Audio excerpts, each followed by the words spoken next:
But getting back to Wilks, I had an interesting conversation with the 49ers fan at work yesterday. Okay.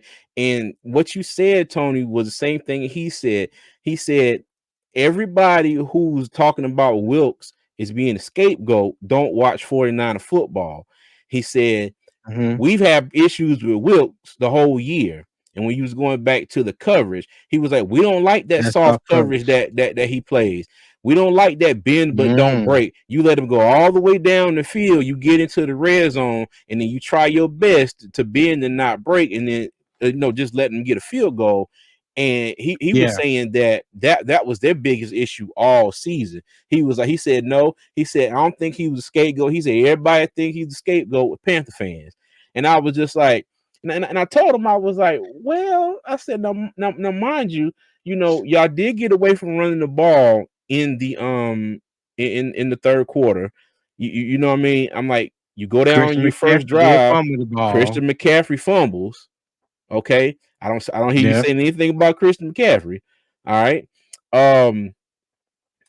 But just on driving the punt return, the punt where the ball hit the San Francisco 49 player in the foot, and Ray McLeod couldn't scoop the ball up, and Kansas City fell on it. Then they scored the touchdown.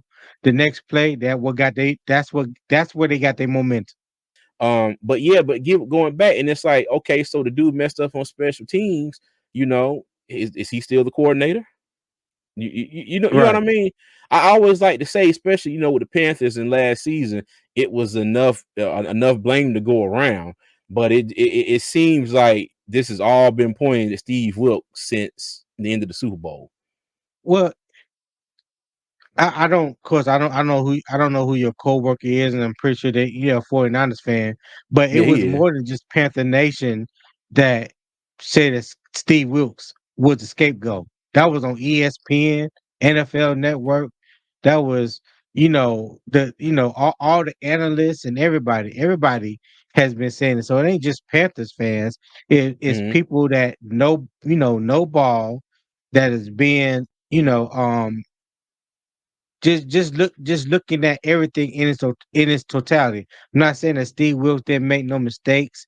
I'm not saying that he shouldn't have ran cover zero, which was one play that they was really talking about early on the season. That where they lost the game on that play because he went cover zero, and they didn't get to the quarterback. And I think when they played Denver Broncos, what's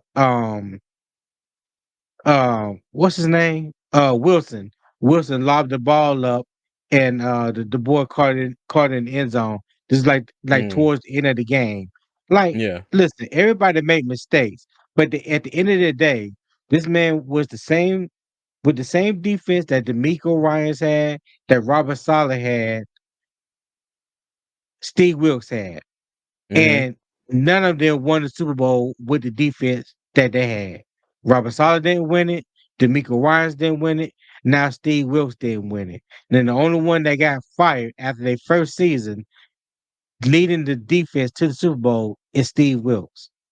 So, like I said, head coach jobs. Right. So, hey, it is what it is. But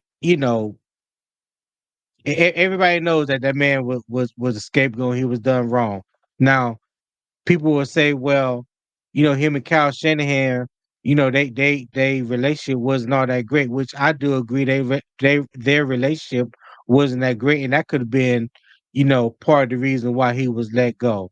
But right after the Super Bowl, like it looked fishy, it smelled fishy, and I think just like how everybody has been classifying it as being a scapegoat, I think that's what it is. Okay. If you want to see this full segment, check out our latest live stream. As always, subscribe to the channel, check us out on all social media, and thank you for watching.